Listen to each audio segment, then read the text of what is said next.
Welcome to the Hamumu Halloween Home Horror Hoedown, the podcast where we watch scary movies so you don't have to. From award-winning to completely unknown, we take them all way too seriously.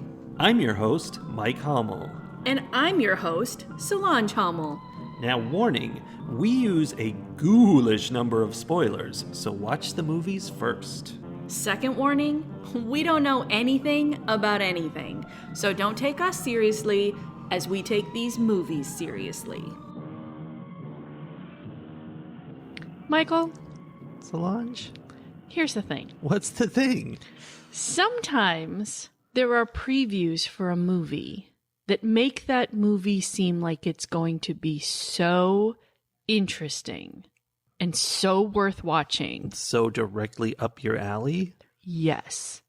That one waits for months in order to go see it.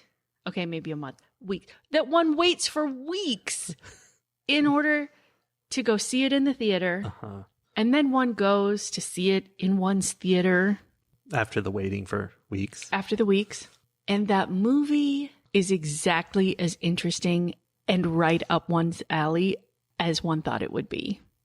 Sully, we already finished our review of Your Monster. No. It's time for another movie review. Absolutely not. No, we finally got to go see Heretic 2024. Starring Hugh Grant, which you're not going to find a lot of horror movies starring Hugh Grant. That was one of the things I was intrigued by because you know what? I know he always plays the goofy love interest. Mm-hmm. Bumbling, exactly. But I have always felt like he has just the right thing to also be creepy.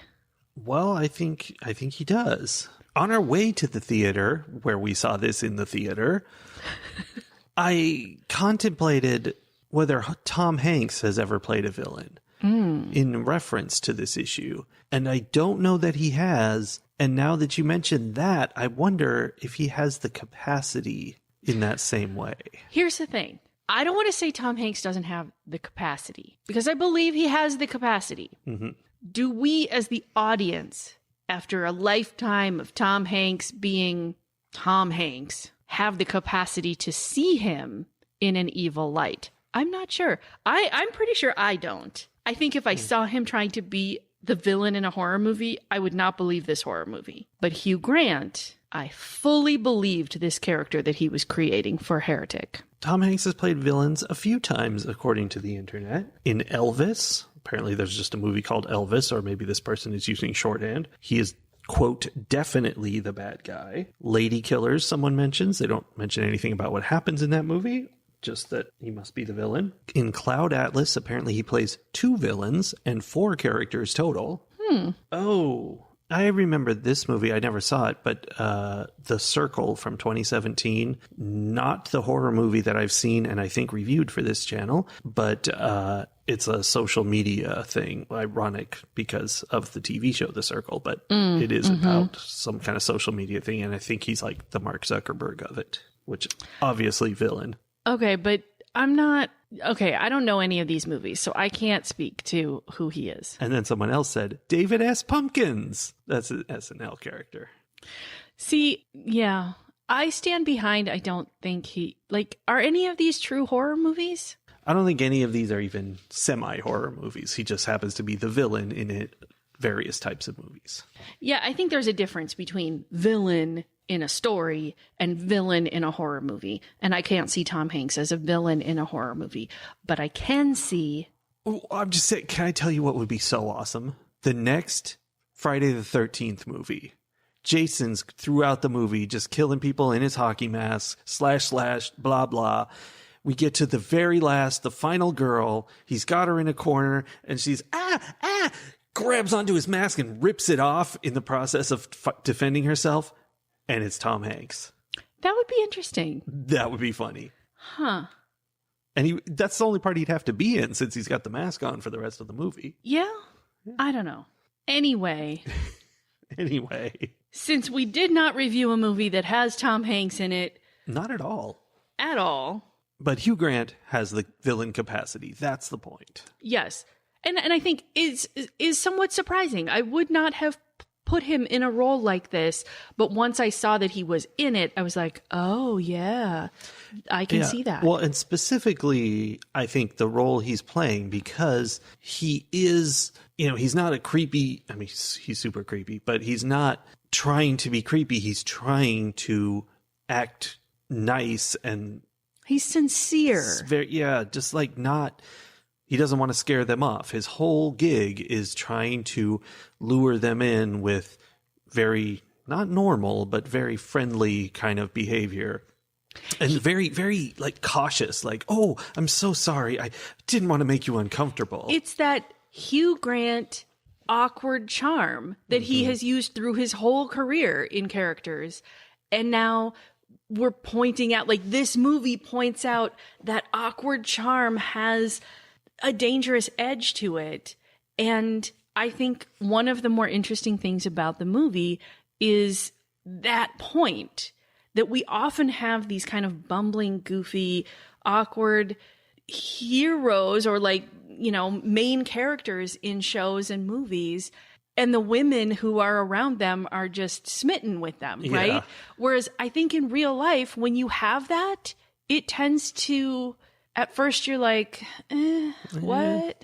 I don't know. Like, it's not as charming as men think it is. Well, in this movie, it was not. They were uncomfortable the whole time. And Yes. questioning whether they should continue. And it's like, I forget what we just watched, but we saw recently a movie about that same element of you're not physically trapped, although they were physically trapped. You're trapped by social convention. You're like, oh, it'd be really awkward of us to leave now or to say, hey, you're being really creepy. I got to get out of here. Yeah, that was the that's one. you taking it up a notch. Yes. That was the one where the family went to visit the other family after they met them on vacation. Yes. With the teddy bear or whatever. Don't speak. No evil.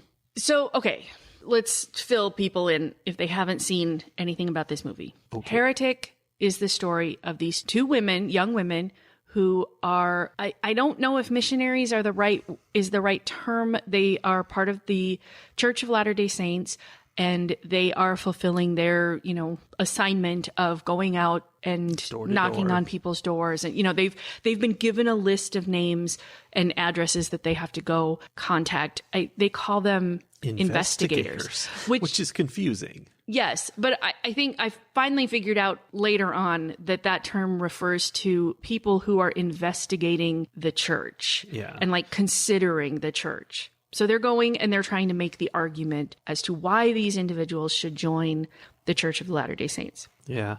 I think it's so weird because that activity has been around for decades, if not centuries, from various churches. And that means it works. Like, there are actually people who someone comes in their door and is like, hey, you should follow our religion because of this. And they're like, yeah, okay. What? I mean, I don't think they're cold calling these people, but I see your point. Yes. Well, he even makes that point. He's like comparing different religions and saying he's got a big list. He is very aggressively opposed to the kinds of religions that go and proselytize to the masses, and try to door-to-door salesman their religion. He is very dismissive of that and looks down on it. He makes a comparison of religions to Monopoly board games, and the Church of Latter-day Saints is the Bob Ross version of Monopoly, right? It's all capitalistic nonsense. Yeah, it's trying to him build itself like a company. Yes. In a very almost multi-level marketing kind of way. He very much puts them all in that same category. Yeah. Whereas he is not a non-believer, which is one, is an interesting aspect of the movie, is that it's not that he is an atheist or an agnostic or a non-believer of any kind. He is a fervent believer, but he doesn't believe in what he calls the iterations of the one true religion from, I don't know, I guess he worships what he thinks is the very first religion to ever exist. Well, according to what he says it is, I guess Yeah, that's a big spoiler. I mean, this whole podcast is a spoiler. I know. So they come and they're trying to like convince him to be part of their religion, and he turns it around on them in a way. Like there's he's pretending he's trying to convince them to be part of his religion, when in fact he's really just using his religion as an excuse to keep young women in cages and murder them, which, seems to be kind of the path that a lot of religions take. Exactly. If we are to believe kind of where we end up at the end of the movie, as far as all the various lies he's told, if it's true, then that is his religion. His religion is that he needs to control them. Yes. Well, yes. So he eventually comes down to his religion is control. The only thing, the only religion is control. All the others are false iterations. I think he has a point there. It's like kind of crooked, because I would agree that the first time someone came up with religion, some caveman was like, hey, God says you should give me your meat. Yeah.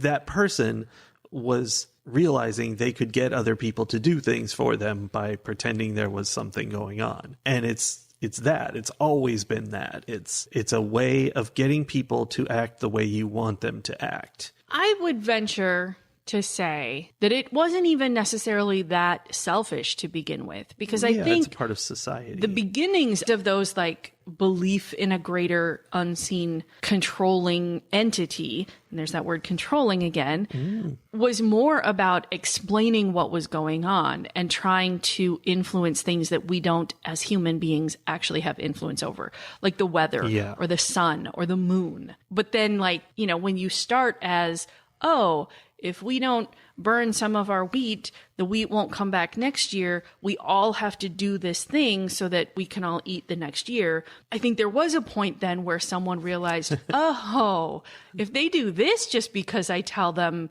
this unseen entity wants it, what else will they do? Well, and then there's the little scams, we're going to have to burn the wheat. So put your wheat in the burning hole over here. Yes. And I will make sure that it gets burned. And I have logs over next to the wheat that I burn, and I keep the wheat for later. The thing is that belief is so easily corrupted. Yeah. And whether it's being in power is what's corruption. Yes. And whether that's, I'm going to use this so that everyone is giving me a little bit of the wheat that they worked for and I don't have to work as hard, or I am angry at this woman who made me feel bad about myself in some way. So now we have to burn her at the stake because it's always about God burning. Said to. Or whether it's about, I should be allowed to have a thing that I want to have that otherwise I wouldn't be allowed to have. Yeah. That becomes so easily corruptible. They bring that up regarding Joseph Smith. He says how polygamy was Joseph Smith's idea because he didn't want to be in trouble for all the affairs he was having. Right. Which I believe that. I have no information about it. I just am ready to believe it. Well, I mean, I think you and I are both fairly ready to believe. The worst of anybody. Well, I was going to say of any religion, but I mean, these days. I do think that it's interesting that this movie takes a common argument against religion, right? That it is just used to control people. The opiate of the masses, one might say, one were smarter than me and had been dead for a long time. They take this idea and turn it into exactly what it's railing against. It becomes a religion. It becomes the thing that is controlling. It becomes exactly what he has a problem with all the other religions, which is an interesting twist in on itself and kind of like snake eating its tail sort of situation. Yeah, I mean, it's the same problem with the religions in the first place, is that anyone who gets power starts to use that power to get what they want. And so it's corrupting. But there were also thoughts we got from this movie due to the fact that we're watching it less than a week after the 2024 election. I guess in the sense that in watching this movie, everything I saw in it was very much filtered through the fact that we just elected someone whose only purpose for wanting to be president is control and power into the position again, despite the fact that he has been very clear that is why he wants to be president. So, and that he's going to do bad things, and he's let us know what they are, and that's okay with everybody. Right. A majority of the country was like, yep, cool, we're on board, which, again, tied to religion. Like, there are a lot of religions where they treat the people who follow their religion, or at least some of the people who follow the religion, terribly. And those people continue to follow. Yeah. For whatever reason.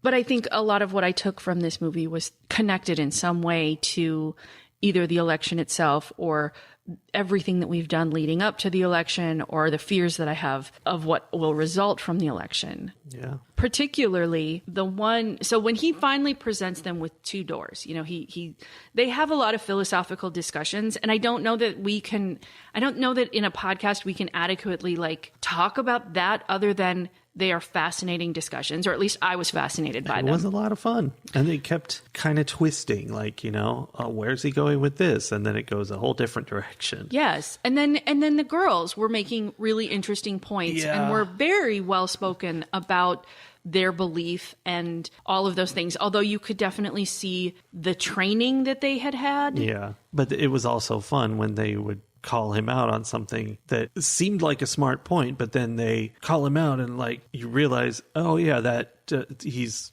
really cherry picked his way into that, and there's so much else that's a part of that makes that not true at all. Yes. So there's a lot of that in the movie, and I think that alone makes for a movie I would recommend that people should watch, just because there's so many thought-provoking ideas. Mm-hmm. But then he finally, we get to the point where they're trapped in the house. They can't get out. He tells them, you have these two doors. One is belief, one is disbelief. He's telling them that these two doors, one of them is going to lead them to the outside, and they're going to be able to go on their merry way. Which one? Are you going to stick with your belief and trust that God is leading you to safety? Or are you going to admit that you don't actually believe and be honest and trust that honesty will lead to your safety? And the one girl, Sister Paxton, immediately is like, yep, that's fine. You're right.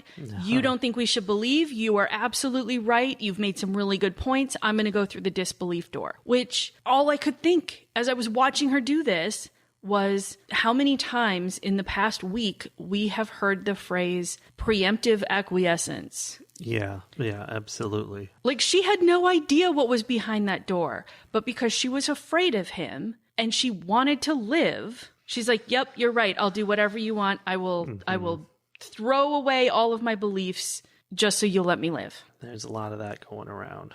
Yeah. Sister Barnes, on the other hand, was like, no, I still believe. Do you still believe? If you do, we go through the belief door. That's what belief is all about. Mm-hmm. It was it was a very interesting question. And from what I had seen in the trailer, I was expecting them to enter a maze of trials and traps and a series of challenges where they'd be faced with moral dilemmas or something. Mm-hmm. No, both doors led to the exact same room. Right, because he had no intention of letting them go, which we all knew. Yeah. Right?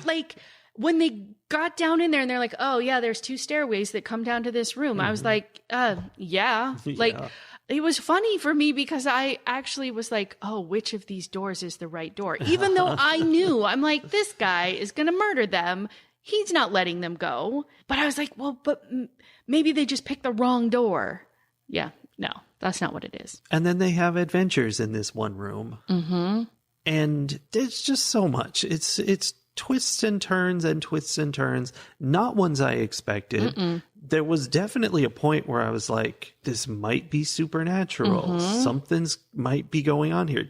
Just because the characters said it was going to be supernatural. And I'm like, okay. And then that was me just buying into what someone says without questioning it, which is annoying. But, then they sort of outwit him. They're kind of on his level, pretty much. They're about equal. But, there's a lot of back and forth of smarts that result in who's going to win and who's not. And that was fun.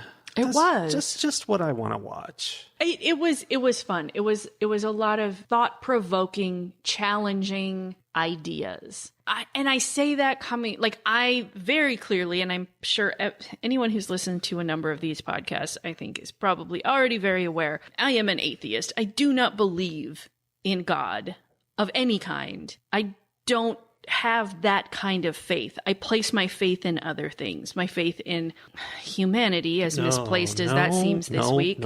You know, in connection, in nature, you know, in those sorts of things. I don't have a supernatural belief system. So I was very much watching this movie from that perspective, right? Mm-hmm. But it was interesting. Like, there were a lot of interesting things that were said about why other people have the belief systems that they have, which maybe is only interesting to me because I wasn't even raised in religion. Like, I think a lot of people who consider themselves atheist were raised in a religious environment and then found their way out of it, you know, learned disbelief. And I was never raised in a religious environment at all. I never had any religious beliefs to unlearn. So I just find the whole thing fascinating. Yeah, me too. I feel the same. But I think I would be really interested in hearing how other people saw this movie, both people who have left faith behind and people who are still, you know, who still have faith, whether it's a tepid faith or a strong faith, you know, like all of those. I think this movie would be different for each of those different belief systems. Well, and I think in the end, that's irrelevant to what happens in the movie. Like, this movie could take place in a world where God is ruling over everything, or in a totally atheistic, materialistic world. It's not the point of the movie. The stuff he's doing is not legitimate. It's all kind of fakery just to get what he wants. Mm-hmm. And then it just becomes a question of, is this making the point that religion is bad, or is it something to be challenged?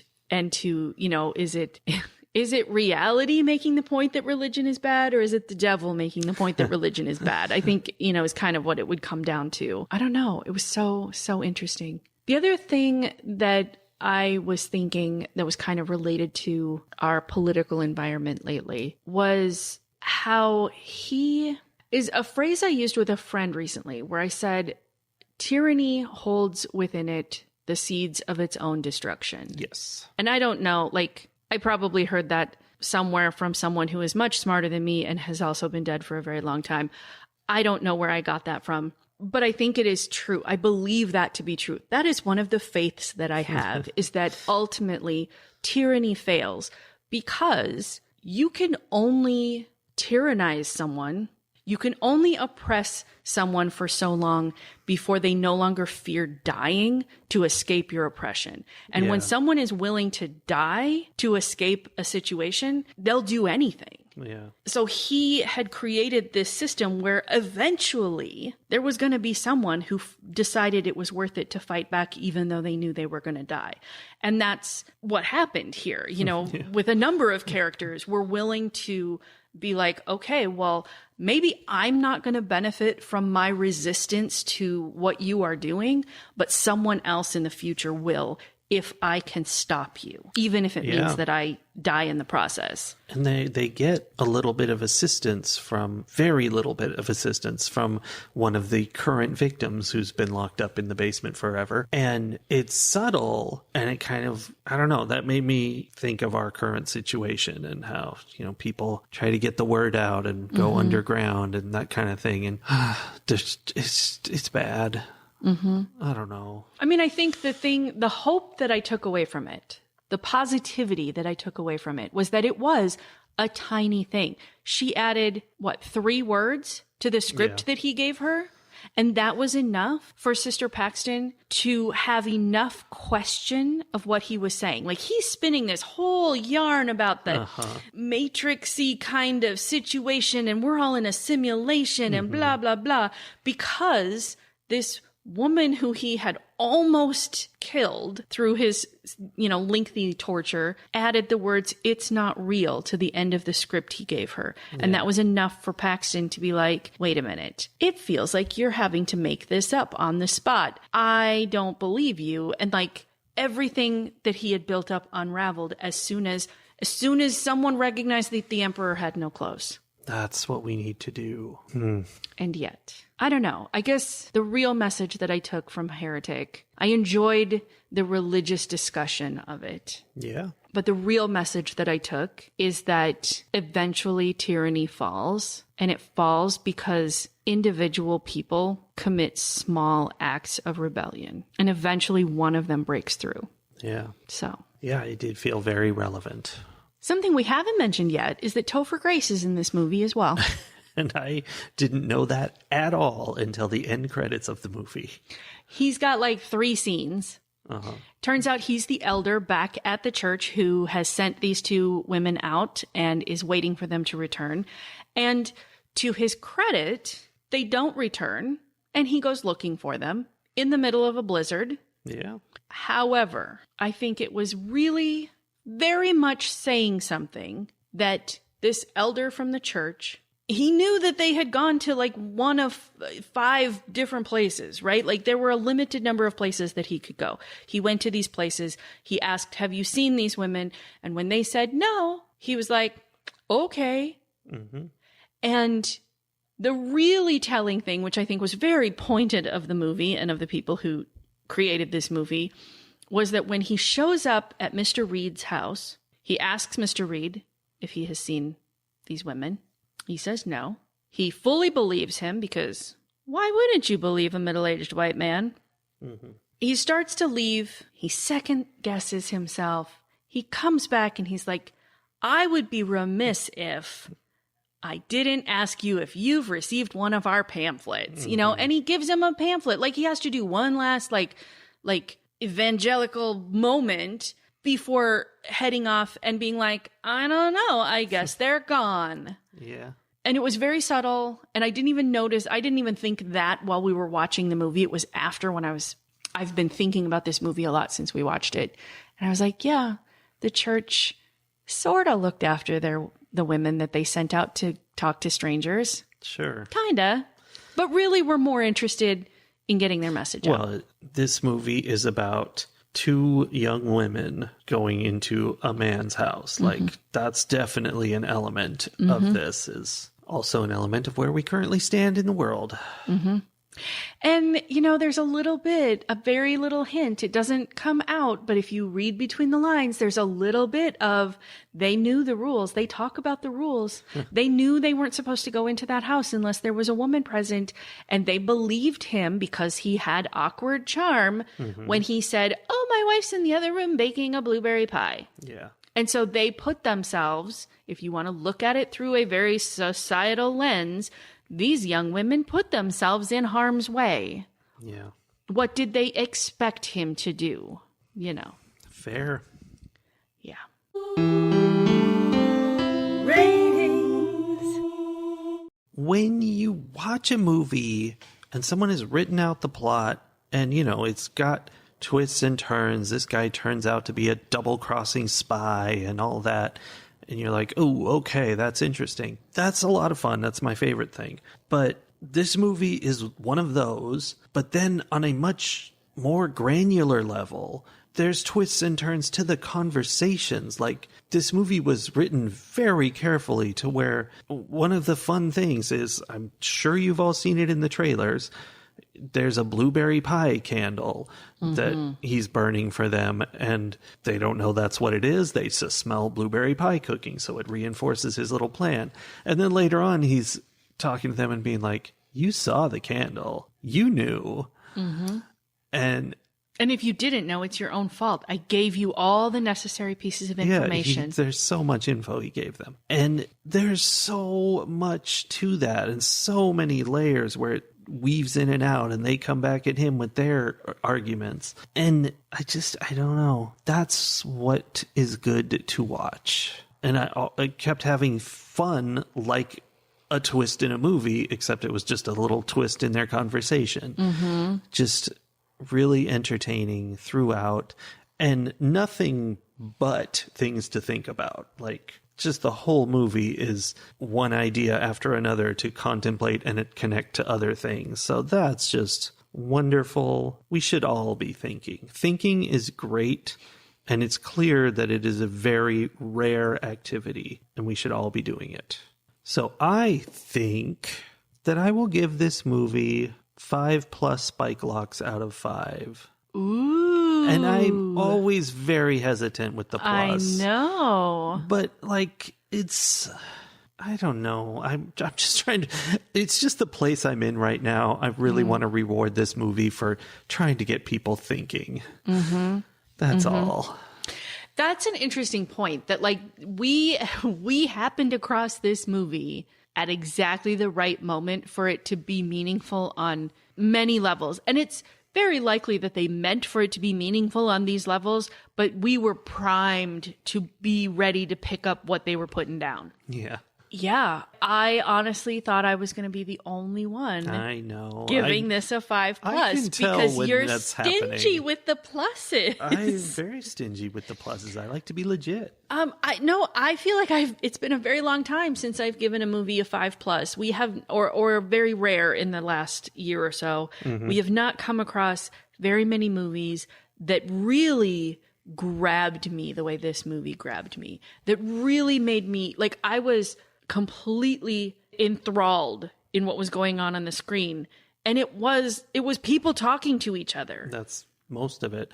I had to pee in the middle of this movie and I kept trying to hold it. And I'm like, because that was the big thing, is there was never a moment where it was okay to not be watching. Because you never knew when the next twist was going to come. You never knew when the next big revelation was going to happen. This is a movie where you want to watch every bit. Yes.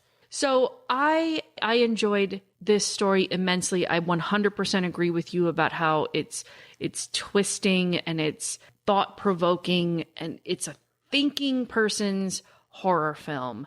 I know that's not everyone's cup of tea, but if that's something that you like, this movie does it very well. On top of that, it was amazing to look at. Like, there were the sets and the scenes were they were done so well. Everything was so visually stimulating, not overstimulating, but there was a lot to look at. There were a lot of things to notice. There were very intense details. Yeah. It was perhaps in line with something like a Rob Zombie film in the level of detail that was included. I see. I think it was a little more heavy-handed perhaps in that, it was like zooming into things that were later going to be important.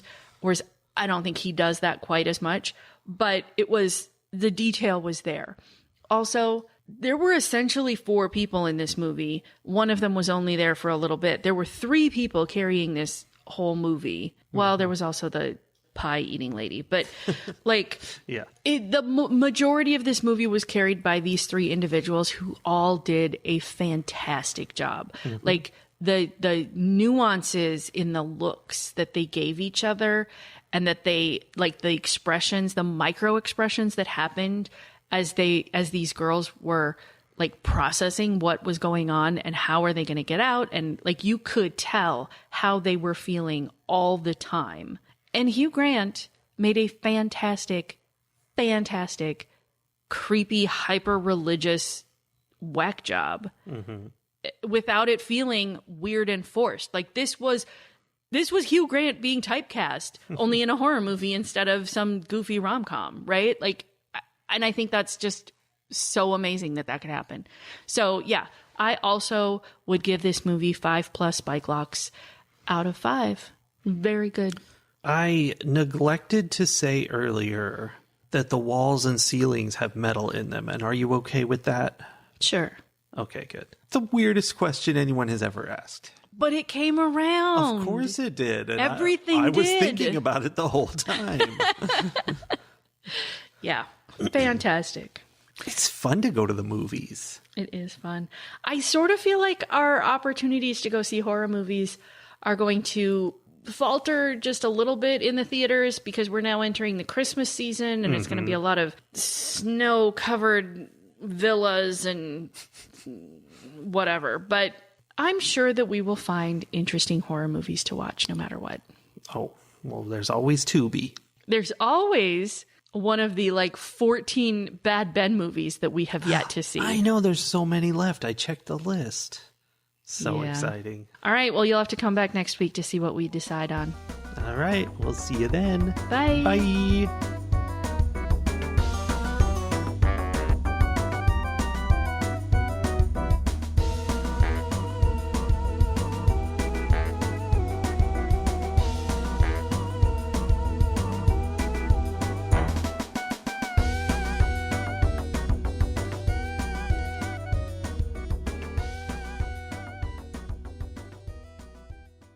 Literally, it is a crime against humanity. They are hurting humanity. Yes. You know? Yes, I Humans. understand. I understand the premise. Cut all that out.